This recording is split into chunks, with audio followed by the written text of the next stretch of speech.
महाधिवेशन भन्ने बित्तिकै नेतृत्व परिवर्तन कुरा आइहाल्छ होइन। अनि अहिले धेरैलाई चासो चाहिँ राष्ट्रिय स्वतन्त्र पार्टीको पहिलो महाधिवेशन पछाडि कसको पोल्टामा नेतृत्व जाला, रवि लामी छाने नै फेरि सर्वसम्मत रूपमा दोहोरिनुहुन्छ कि अथवा प्रधानमन्त्रीको रूपमा रहनुभएको बालेन शाह अहिले कार्यकारी चाहिँ भूमिकामा सरकारै चलाइराख्नु भएको छ, देशै नाकिराख्नु भएको छ, अथवा अर्को तेस्रो व्यक्ति पनि सभापतिको लागि चाहिँ दावेदार हो होइन भन्ने खालका विभिन्न खालका चर्चाहरू अहिले भइरहेछन्। यो परिदृश्यमा के छ अहिले आन्तरिक रूपमा चाहिँ राष्ट्रसभाको पहिलो महाधिवेशनले सर्वसम्मत रूपमै नेतृत्व चयन गर्ने सम्भावना देख्नुहुन्छ अहिले भइरहेकै सभापतिको नेतृत्वमा, अथवा चाहिँ निर्वाचनमा गएर त्यो खालको प्रक्रियामा जान सक्ने सम्भावना देखिया छ अहिले आन्तरिक रूपमा हेर्दा? तपाईँको प्रश्न आम देशवासीको र देशभन्दा बाहिर रहेका नेपालीको पनि चासोको विषय हो। अन्तर्राष्ट्रिय जगतमा पनि सरकारको प्रमुख दलको सबैभन्दा ठुलो दलको यो अधिवेशनका विषयमा चासो स्वाभाविक हो। तर यसमा केही कुराहरू हामीले यसरी पनि प्रष्ट भयौँ, निर्वाचनमा सहभागी हुने सर्वाधिकार सम्पन्न साथीहरू त धेरै हुनु होला, तर सभापतिको सन्दर्भमा न हामीले कहीँ कतै हाम्रो पार्टीका पङ्क्तिबाट यी अभिव्यक्तिहरू गरिएका पनि छैन। तर यो चासोले हेरिएको हुँदाखेरि नेतृत्वमा सभापतिकै रूपमा रवि लामी छाने दोहोरिने कुरामा कुनै दुविधा पनि छैन र हामी बिचमा कुनै अन्तर्द्वन्द्व पनि छैन। हालाकि कहीँ कतै साथीहरूले मिडियामै पनि यसलाई अहिले यी विषयहरू चाहिँ कहिलेकाहीँ भन्न नपरे पनि हुन्थ्यो जस्तो लाग्छ। तर आज मिडिया विशेष गरेर अनलाइनका रूपमा अथवा जसले दृश्यको प्रभावबाट आम्दानी गर्ने मिडियाहरू पनि छन् केही सामाजिक सञ्जालमा, ती साथीहरूको अहिले मुद्दा एजेन्डा अथवा आम्दानीको स्रोत भनेको या त रासोपासित सम्बन्धित समाचार लेख वा विश्लेषण गर्नु वा रासोपाको विरोध गर्नु। किनभने दुईटै पक्ष बलियो छ, किनभने रासोपाको विरोध हुँदै गर्दा पनि आम समर्थक वा रासोपालाई समर्थन नगर्ने साथीहरूले पनि त्यो हेर्नुहुन्छ, समर्थनमा लेख्दा पनि त्यो चिज हेर्नुहुन्छ। यस्तै अवस्था फागुन 21 भन्दा अगाडि चाहिँ विरोधमा मात्रै लेख्दाको अवस्था थियो भने अहिले समर्थन र विरोधमा लेख्दा छ। यस्तो अवस्था हामीभन्दा पहिला अरू पार्टी र अरू साथीहरूको पनि थियो। आज हाम्रो चाहिँ जुनसुकै कुराले महत्त्व राख्ने अवस्थामा पुगेका कारणले त्यसलाई अतिरञ्जित बनाएर केही साथीहरूले अनि फेरि आजभोलि त अहिले प्रविधिका कारणले पनि कतिपय दृश्यहरू अथवा कतिपय कुराहरूलाई प्रविधिको दुरुपयोग पनि भनौँ न, एक हिसाबले यसलाई उपभोगभन्दा बढी दुरुपयोग गरेका अवस्थाहरू पनि भेटिएका छन्। त्यस कारणले यी कुरालाई सामान्य छ। नेतृत्वले सकेसम्म हामी धेरैतिरबाट हामी धेरै पार्टीहरू अझै केही साथीहरू समायोजनकै क्रममा म अस्ति भर्खरसम्म काठमाडौँ नै थिएँ। त्यो यही हाम्रो पालिकाको अधिवेशनका लागि म आएको हुँ। त्यहाँ पनि अन्य दलहरूबाट आएका 3500-4000 भन्दा बढी कार्यकर्ता साथीहरू नेतृत्वहरूको समायोजनको क्रम पनि चलिरहेको हुँदाखेरि हरसम्भव, किनभने यो राजनीतिमा सहमति भन्दा ठुलो विषय अर्को हुँदैन र फेरि निर्वाचन भन्दा ठुलो प्रजातान्त्रिक विषय अर्को हुँदैन। त्यस कारणले निर्वाचन र चयन भन्दा पनि फेरि सहमति सबैभन्दा ठुलो भएको भएर हामीले पहिलो महाधिवेशन ऐतिहासिकै होस् हर कुराले भन्नेमा सचेत छौँ। त्यस कारणले हेरौँ, निश्चित रूपमा त्यो चिज केही न केही सवाद र पूर्णै तरिकाले हामी जान्छौँ। तथापि सभापतिको सन्दर्भमा चाहिँ कोही कसै अर्को पार्टी पङ्क्तिका वरिष्ठ नेता अथवा अन्य साथीहरू अथवा उपसभापति द्वय हुनुहुन्थ्यो, अहिले उपसभापति टिपिआर एलज्यू सभामुखको भूमिकामा हुनुहुन्छ।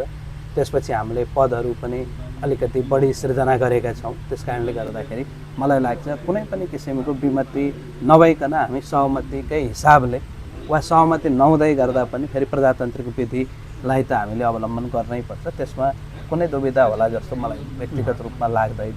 अन्य कुरा त समय सँगसँगै छर्लङ्गै हुँदै पनि बालेन्द्र शाह पक्ष र राष्ट्रसभाको संस्थापन पक्ष बिच चाहिँ चुनाव अगाडि जुन खालको साझेदारी भयो, त्यो साझेदारी गर्ने बेलामा पार्टी चाहिँ रवि लामी छानेले हाँक्ने र सरकार चाहिँ प्रधानमन्त्रीको रूपमा चाहिँ बालेन्द्र शाहलाई नै प्रक्षेपण गरेर त्यसरी गएको स्थिति थियो।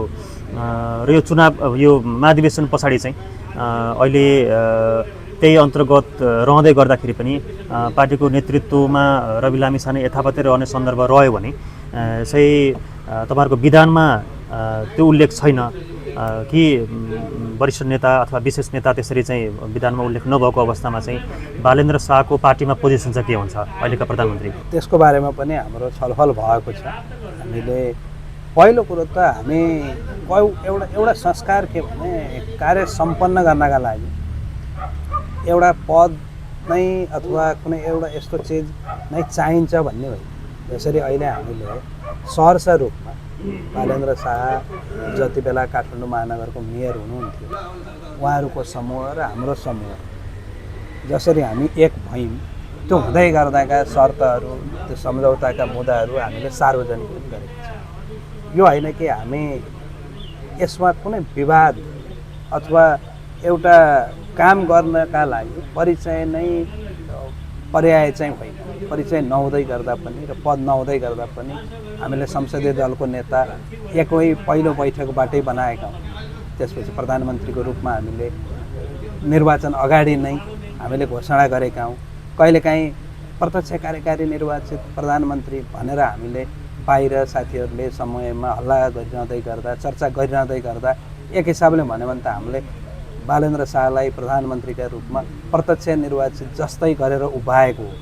यदि त्यो उभ्याइ यदि त्यस्तै नै हुन्थ्यो भने अनुमोदित जनमत चाहिँ प्रत्यक्ष कार्यकारी निर्वाचित प्रधानमन्त्रीका लागि पुग्दो जनमतले नै अनुमोदित भइसकेको व्यक्ति हुनुहुन्छ। त्यस कारणले हाम्रो प्रधानमन्त्रीप्रति वा पार्टीको सभापतिप्रति वा उहाँलाई त्यो स्थानमा कुन पदमा रहँदाखेरि उपयुक्त रहने भन्ने पदको हामीले सिर्जना गर्न कति पनि कन्जुसाइ गरेका होइनौँ। बिचमा हामी उज्यालो नेपालसँग मिल्दै गर्ने क्रममा पनि हामीले उज्यालो नेपालका अध्यक्ष कुलमानजीलाई पार्टीको 2 जना उपसभापति हुँदै गर्दा पनि उहाँभन्दा वरिष्ठतम गरेर वरिष्ठ उपाध्यक्षको पदको पनि सिर्जना गरेका छौँ। किन मैले भनिहालेँ, यो पहिलो महाधिवेशन हो, यसबाट हामी सिक्ने, सचिने, सुधार्ने धेरै अवसरहरू छन्। त्यस कारणले हामी रिजिड छैनौँ, यही नै गरियो, यही नै हुनुपर्छ, अब चाहिँ पार्टी पछाडि हट्न हुँदैन अथवा निर्णयबाट हट्न हुँदैन। सचिनका लागि हामी जति बेला पनि तयार भएका कारणले गर्दाखेरि त्यो विषयमा मभन्दा उपल्लो तहका नेतृत्वले त्यो विषयमा निश्चित रूपमा छलफल पनि गरिरहनु भएको छ। कतिपय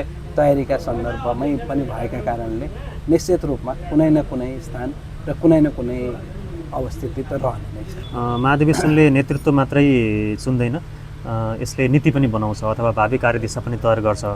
योभन्दा अगाडि रासोपाले पटक पटक हामी राजनैतिक रूपमा यो तहको यो खालको विचार बोक्ने पार्टी हौँ, हाम्रो स्कुलिङ यो हो, हामी यो तरिकाले अगाडि बढ्छौँ, हाम्रा नीतिविधिहरू यो हुन्छन् भनेर पटक पटक चाहिँ रासोपाले भन्दै आइरहे पनि तर रासोपाभन्दा फरक विचार राख्ने अथवा रासोपाको विपक्षी पङ्क्तिले चाहिँ रासोपा नपुसको यसले अहिलेसम्म राजनीतिक रूपमा चाहिँ आफ्नो विचार स्पष्ट गर्न सकेको छैन, यो विचारविहीन पार्टी हो भन्ने खालका आरोपहरू लाग्दै आएको र तपाईँहरूको पार्टी पङ्क्तिले पनि पटक पटक अब अझै पछिल्लो केही दिन अगाडि भन्नु हो भने त चाहिँ अर्थमन्त्रीज्यूले पनि र अन्य नेताजीहरूले पनि हामी यो तहको पार्टी हौँ भनेर पटक पटक अहिलेसम्म पनि त्यो स्पष्ट पार्दै आउनु परेको अवस्था छ। यो पहिलो महाधिवेशन विशेष त हुने भइहाल्यो। यो विशेष महाधिवेशनले चाहिँ अब रासोपालाई राजनैतिक रूपमा अथवा विचारको दृष्टिकोणबाट हामी स्पष्ट रूपमा यो मार्काको पार्टी हौँ र हामी अब भावी कार्ययोजनाहरू चाहिँ यसरी अगाडि बढ्छन् भन्ने सवालमा चाहिँ कसरी अगाडि बढ्ला र पछिल्लो समय चाहिँ सरकार बनिसकेपछि सरकारले गर्ने क्रियाकलापहरूलाई लिएर पनि रासोपाको राजनीतिक विचार अथवा चाहिँ भविष्य अथवा कार्यदिशा चाहिँ यो हो भनेर छुट्याउन नसक्ने खालको पनि कुराहरू आइरहेको हिसाबले चाहिँ खासमा तपाईँहरूको अबको राजनीतिक कार्यदिशा कस्तो हुन्छ, महाधिवेशनले चाहिँ त्यसलाई चाहिँ कसरी पारित गर्ने सोच बनाएको छ? पहिलो कुरो त कहिलेकाहीँ नमिठो नबोलाम भन्दा नि त्यस्ता प्रश्नको त्यस्तै जवाफ पनि दिनुपर्ने। हाम्रो पार्टी विचार नभएको भन्दै गर्दाखेरि त्यो भन्ने पङ्क्तिका साथीहरूलाई पहिलो कुरो अनुरोध, हाम्रो पार्टीको प्रस्तावना छ, नीति छ, विधि छ, त्यो अध्ययनै नगरिकन बोलेका कुरालाई त्यति धेरै जवाफ दिइरहनु सान्दर्भिक त छैन।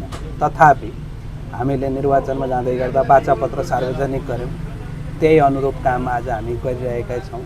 हामी आर्थिक रूपले उदार लोकतन्त्रमा र आर्थिक रूपले पनि हामी आर्थिक उन्नतिका लागि कसरी अगाडि बढ्ने भन्ने किसिमले हामी असाध्यै उदार प्रजातन्त्रमा विश्वास गर्ने र संविधानमा आस्था राख्ने पार्टीकै रूपमा हामीलाई चित्रित गरेका छौँ। तथापि कहिलेकाहीँ विचारहरूको स्थापना हुन लामो समय पनि लाग्छ। जस्तो हामीले पुराना दलहरू जसका विचारहरू प्रति मेरो सम्मान छ। उनीहरूले विचार र त्यो नीतिप्रति नेतृत्वले त्यो सही तरिकाले कदम चाल्न नसकेका परिणामहरू हामीले भोग्यौँ। तथापि विचार सबैका उत्कृष्ट छन्, तर हाम्रो विचारप्रति वा हामीलाई व्यङ्ग्य वा लक्षित गर्ने समूहप्रति चाहिँ कहिलेकाहीँ कसैको विरोध गर्नुभन्दा पहिला त्यो विषयमा जानकार हुनु पनि आवश्यक छ। तर हाम्रो समाज कस्तो छ भने हामीसित नकारात्मक धारणा बनाउनका लागि हामीलाई समय नै चाहिँदैन, तर त्यही चिज फेरि सकारात्मक धारणा बनाउन विचार चाहिन्छ। र हाम्रो विचार र हाम्रो नीतिलाई स्थापित गर्नका लागि हामी अहिले सरकारमा छौँ। हाम्रो उपस्थितिले नै र हामीलाई जनताले गरेको अनुमोदन र हाम्रो विश्वास नै हाम्रो विचारप्रति, हाम्रो नीतिप्रति र हाम्रो नेतृत्वप्रति हो भन्ने मैले ठान्दछु। त्यस कारणले विचार नभएको होइन, हामीले प्रस्तावना, हामीले जलेश्वर बैठकबाटै हामीले पार्टीको प्रस्तावना निर्माण गरेका छौँ। तथापि त्यसको प्रचार प्रसार आम मान्छेहरूले जसले विरोध गर्नेका लागि चाहिँ त्यो हामी अझै पुर्याउन नसकेका रहेछौँ। र यो महाधिवेशनपछि चाहिँ मलाई लाग्छ सम्भवतः सबै साथीहरूले जसले यो कुरा नबुझिकन बोलिरहनु भएको छ उहाँहरूले पनि बुझेपछि त्यो विचारको र हाम्रो पार्टीको नीतिप्रति सम्मानकै रूपमा उभिन सक्नुहुनेछ। भला कि वैचारिक हिसाबले, राजनीतिक हिसाबले फरक राजनीतिक दलमा आस्था राख्न पनि पाइयो, तर हाम्रा विचारप्रति विमति राख्न पर्ने किसिमका विमति युक्त हाम्रा न त प्रस्तावना छन्, न त कार्ययोजनाहरू छन्, न त हाम्रो वाचापत्र त्यस्तो किसिमको छ। त्यस कारणले हामीले सबै साथीहरूलाई समेटेर लान सक्ने, देश नै एउटै भूगोलभित्र रहेका हर जाति, हर पार्टी, हर धर्म, हर संस्कृति, हर व्यवसाय गर्ने प्रति उच्च सम्मानका साथ संविधानले निर्दिष्ट गरेका कुराहरूको पालना गरेर राष्ट्रहितमा अघि बढ्न कटिबद्ध पार्टी हो। हामीले यसलाई जसले विचार छैन भन्नुहुन्छ उहाँहरूलाई म यति मात्रै अनुरोध गर्छु, एक पन्नाको प्रस्तावना छ, समय निकालेर त्यसलाई पढेपछि टिप्पणी गर्नुभयो भने यहाँहरूको टिप्पणीलाई खण्डन गर्न वा समर्थन गर्न तपाईँहरूलाई सजिलो हुन्छ। मैले त्यही कुरो अनुरोध गर्छु। यसको मतलब सरकारले पछिल्लो समय सरकार सञ्चालनको कार्यदिशाको रूपमा जसरी 100 बुँदे चाहिँ आफ्नो शासकीय सुधार सम्बन्धी चाहिँ बुँदाहरू अगाडि ल्याएको छ र वाचापत्र पनि छँदैछ चुनावी, यही चिजलाई पनि केन्द्रमा राखेर रासोपा आगामी अधिवेशनसम्मको लागि अथवा अबको हाम्रो राजनीतिक कार्यदिशा यो हुन्छ भनेर चाहिँ सभापतिज्यूको राजनीतिक प्रतिवेदनमा हामीले देख्न पाउँछौँ। पक्कै पनि जस्तो सभापतिको राजनीतिक प्रतिवेदन र सरकारको कार्यसूची अनुसार सम्पन्न भएका कार्यहरूको पनि, र किनभने अहिले सामान्य यहाँले नै विचार गर्नु, यो सरकार गठन भइसकेपछि यहाँले अनुभव पाएका कतिपय चिजहरू राम्राका लागि गरिँदै गर्दा र हामी आजसम्मको स्थितिमा आइपुग्दाखेरि कुनै पनि चिज नीति नियम र न्यायसँग नचलेका हुँदाखेरि हामीलाई नीतिमा विधिमा आउँदाखेरि अलिकति असहज महसुस भएका पनि हुनसक्छ, वा पहिलोचोटि राजनीतिक रूपले नेतृत्व गर्ने अवसर पाएका हुँदाखेरि त्यो नेतृत्व गर्दै गर्दा हामीले कतिपय चिजहरू सिक्न बाँकी रहेको पनि हुनसक्छ, सिक्दै पनि छौँ। यो होइन कि हामी सम्पूर्ण रूपमा जानकार छौँ भन्ने, तर हामी गल्ती गर्दैनौँ, पहिलो कुरो हामी त्यो प्रतिबद्ध छौँ। र सुधार्न पर्ने चिजलाई हामी फेरि सुधार्न पनि पछाडि हट्दैन। यो भएछ भने यो चाहिँ सुधार्दा उपयुक्त हुन्छ भन्ने सुझाव प्राप्त हुँदै गर्दाखेरि हामी त्यसमा पछाडि नहट्ने भन्ने अडान हाम्रो होइन। यो भएछ भने सुधार्न सकिन्छ भन्ने भएका कारणले गर्दाखेरि हामीले त्यसलाई त्यसरी नै अगाडि बढाउँछौँ, जुन चिज महाधिवेशनमा छर्लङ्ग अझ छर्लङ्ग हुन्छ। महाधिवेशनको चौतारोमा पनि हुनुहुन्छ, हजुरहरूको यो प्रयास र तयारी पुरा होस्, महाधिवेशन सफल होस्, हाम्रो शुभकामना। हस्, मैले पनि यो समयमा तयारीका सन्दर्भमा केही कुरा गर्ने मौका पनि मिल्यो र मैले यही भिडियो सन्देशै मार्फत जसले हेरिरहनु भएको छ देशभरिबाट पक्कै पनि यो देश विदेश सबैतिर यहाँहरूको सञ्चार माध्यमबाट पुग्ने नै छ र सबै साथीहरूलाई हामी असारको 7, 8, 9 को तयारीमा छौँ र त्यो तयारीमा उपस्थितिका लागि मैले अनुरोध पनि गर्न चाहन्छु। म व्यक्तिगत रूपमा पनि अहिले आयोजक कमिटी केन्द्रीय सदस्यबाट हामी सबैजना पार्टीका सभापति, मूल समिति संयोजककै रूपमा र अरू साथीहरू चाहिँ आयोजक कमिटीकै रूपमा रहेको हुँदाखेरि निश्चित रूपमा मैले चितवनवासी नै आफ्नै भूगोलमा भइरहेकै गर्दाखेरि मैले निम्तो गर्ने पनि मौका मिल्यो। केही कुरा यहाँहरूसँग जानकारी लिने र दिने क्रममा केही कुराहरू प्रश्नाउने मौका पनि मिल्यो। यो अवसरका लागि र यो समयका लागि मैले व्यक्तिगत रूपमा र पार्टी पङ्क्तिका तर्फबाट पनि मैले यहाँहरूलाई अत्यन्त हृदयदेखि नै आभार र धन्यवाद दिन चाहन्छु। धन्यवाद।